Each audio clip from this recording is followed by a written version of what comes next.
Lucie était contre la chirurgie et pourtant aujourd'hui elle attend sa date de sleeve avec impatience.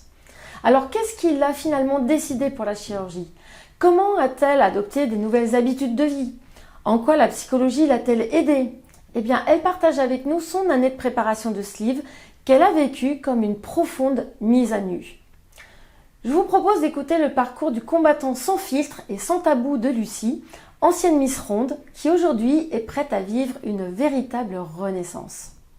Le parcours de chirurgie bariatrique, il faut accepter de se mettre à nu, il faut accepter le passé pour pouvoir évoluer au présent et tendre la main vers l'avenir, vers le futur. Il faut casser la carapace qu'on s'est mise pour que la chenille puisse aller vers le positif en papillon. Voilà.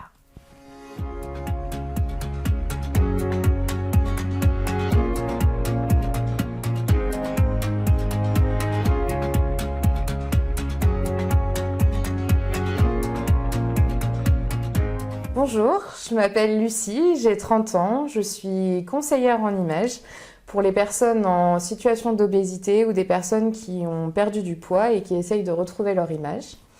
Je suis en parcours de chirurgie bariatrique. Après plus d'1 an, je vais bientôt être opérée.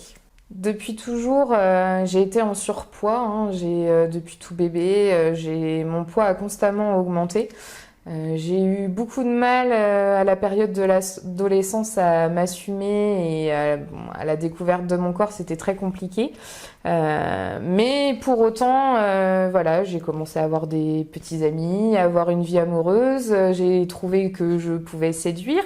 Donc j'ai pris de plus en plus confiance en moi et à la sortie de l'adolescence, j'ai davantage cherché à trouver mon image et en fait de fil en aiguille je suis tombée dans le monde de la mode et j'ai été repérée sur internet par une association régionale de Miss Ronde et du coup je me suis lancée dans cette aventure et j'ai été élue Miss XL Pays de la Loire 2015 qui m'a amenée à aller en national, donc j'ai fini première dauphine de France 2016.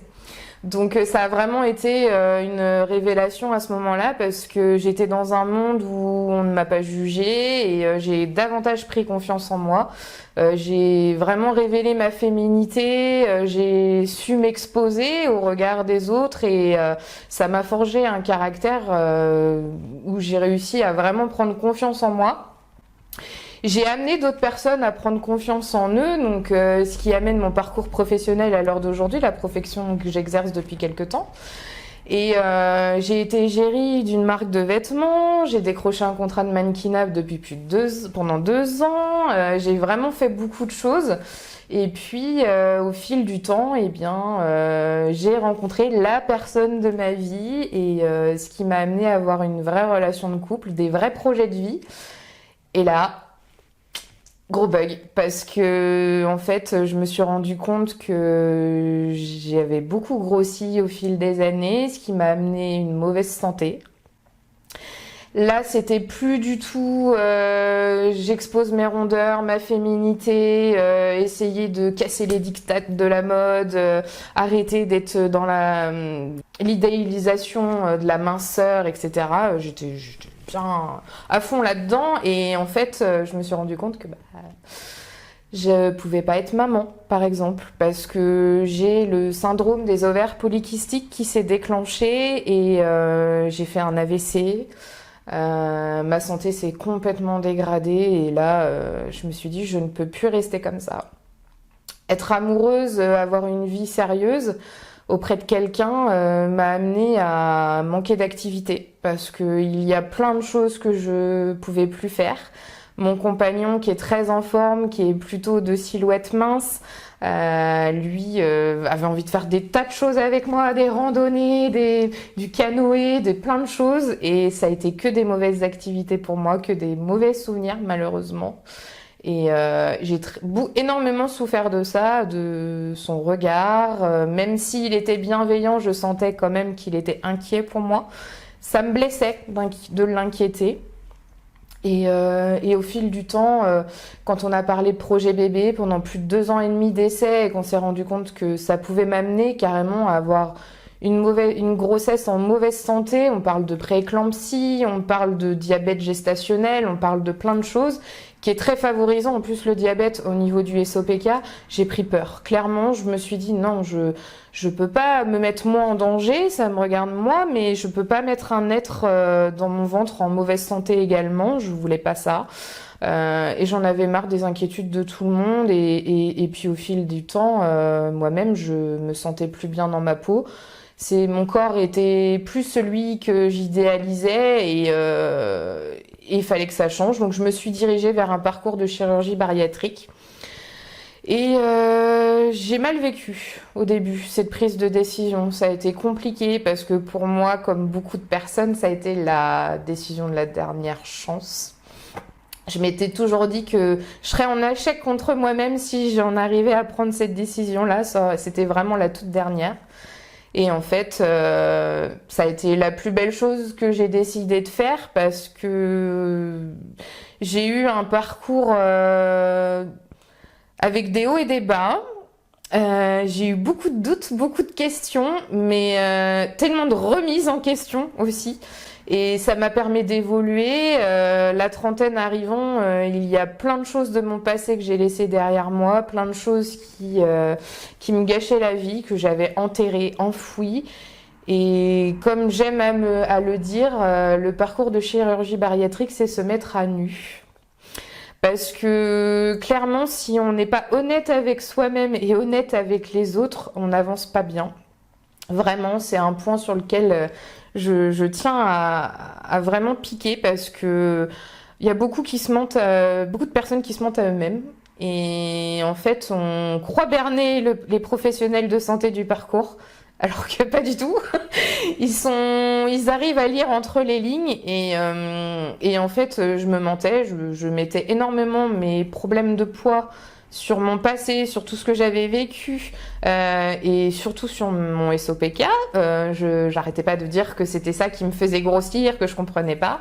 Et en fait, en analysant vraiment mon comportement alimentaire, je me suis rendu compte que j'avais des goinfreries émotionnelles. Comme tout le monde, hein, la tablette de chocolat y passait quand ça allait pas, quand j'étais en pleurs. Il y avait plein de choses, plein de comportements que j'avais à corriger. Dans le parcours de chirurgie bariatrique, on est aussi amené à changer son comportement alimentaire. Je me suis mise à cuisiner davantage. Ça a un coût financier, certes, mais je me suis acheté un Cookéo, par exemple. Je me suis acheté le Cake Factory pour pouvoir faire des portions. Avoir ces appareils m'ont permis de faire des plats beaucoup plus soft, en fait, dans le sens où c'est cuit à la vapeur. Il y a beaucoup d'alternatives à trouver, en fait. J'ai vraiment cherché à remplacer les matières grasses, à avoir des déjeuners beaucoup plus complets et beaucoup plus sains. Voilà, il y avait plein de choses que je ne faisais pas auparavant, que je fais à l'heure d'aujourd'hui. Aller à la ferme du coin, chercher mes légumes, la viande, tout ça, c'est vraiment un mode de vie alimentaire qui change complètement et c'est hyper important de le faire.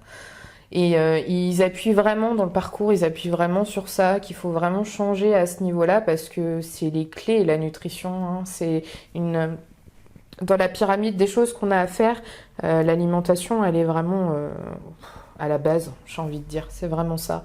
Et puis s'autoriser des plaisirs, mais en pleine conscience, vraiment. Ce qui est amené dans la bariatime, hein, on a fait plein de fois cet exercice-là, notre aliment doudou, de pouvoir le déguster et il y a plein de choses maintenant que je me rends compte qu'au fil du temps, ne serait-ce qu'un bout de fromage, même si c'est pas mon aliment doudou en fin de repas, je vais prendre des toutes petites bouchées, je vais le déguster, je vais le laisser fondre en bouche. Et le pire, c'est qu'on redécouvre des saveurs, on redécouvre plein de choses parce que avant, c'est pas qu'on s'empiffrait, mais on prenait pas le temps. Il y a vraiment la méthode aussi de mastication à prendre en place. Il y a vraiment plein de choses et ça se fait pas comme ça, loin de là. Il y a vraiment des étapes à faire, des comportements parce que le cerveau, il est compliqué à changer. plein de méthodes, plein de choses où il faut être focus tout le temps parce que on a vite tendance à reprendre un autre bout de fromage, reprendre plus vite ses bouchées et il faut se dire hop, non, faut recommencer et reprendre son temps et ça devient en fait le nouveau fonctionnement de soi qui se met en place au fur et à mesure. Et voilà, après une évolution, des étapes à passer, la mise en place des exercices physiques davantage. J'étais pourtant quelqu'un de base qui faisait beaucoup de sport, j'ai fait longtemps de la danse. Mais c'était pas suffisant, fallait vraiment que je me dépasse et arriver à un certain poids, c'était compliqué de me mouvoir. J'avais vraiment du mal et bon, de là, j'ai accepté de tendre la main et de prendre un coup de pied aux fesses. Et avec un kiné du sport, maintenant je fais du crossfit, chose que je n'aurais jamais fait auparavant. J'en fais 2 fois par semaine, je suis rendue à soulever de terre 75 kilos, enfin voilà, ma vie a complètement changé, j'ai mis des nouvelles habitudes, que ça soit aussi bien physique, morale, psychologique, il y a vraiment énormément de choses qui ont changé. J'ai embarqué mon entourage avec moi dans cette aventure. Mais j'ai tendance à dire que c'est surtout nous, on est vraiment acteurs de ce parcours. Si on a tendance à attendre des autres les choses, on n'y arrive pas. C'est vraiment nous. Le reste, l'entourage n'est qu'un plus. Il y a énormément de personnes qui se sentent déstabilisées dans le parcours parce que le mari a une mauvaise réaction, la mère a une mauvaise réaction, etc. On le fait pour nous. Vraiment, le parcours c'est nous, c'est pas les autres. C'est pas eux qui vont nous faire à manger, c'est pas eux qui vont nous faire changer psychologiquement. C'est notre cerveau, c'est nos pensées, c'est notre cœur. Et voilà, il faut s'écouter, il faut se pardonner, il faut se laisser avancer, ne pas avoir peur du futur, pas faire un pas et 3 pas en arrière. Il faut vraiment arrêter de regarder derrière soi et que devant. Eh bien, pendant mon parcours de chirurgie bariatrique, dès le départ, j'ai pris contact avec Anne-Gaëlle Courouble, qui est l'initiatrice de Bariateam. Bariateam est une grande famille où on se retrouve pour parler de tous les sujets de la parcours du chirurgie bariatrique, que ce soit aussi bien sur le thème de l'alimentation, aussi bien sur le thème des compulsions alimentaires, de notre psychologie et de nos baisses de morale, nos hauts, nos bas, l'entourage familial, c'est vraiment hyper complet. Ça m'a énormément apporté parce que c'est une communauté, mais en même temps on a un accompagnement digital qui nous permet pas à part de pouvoir avancer et on a des vidéos sur différentes thématiques qui au fil du parcours nous aident à faire nos étapes. On y arrive petit à petit et donc faut pas croire que en 6 mois ça y est c'est bâclé, on y va pump it up, c'est parti. Non, pas du tout. Justement au fil des étapes, au fil des vidéos d'Anne-Gaëlle, je me disais oula non, ça je suis pas prête, je suis pas encore dans le move, c'est pas ça.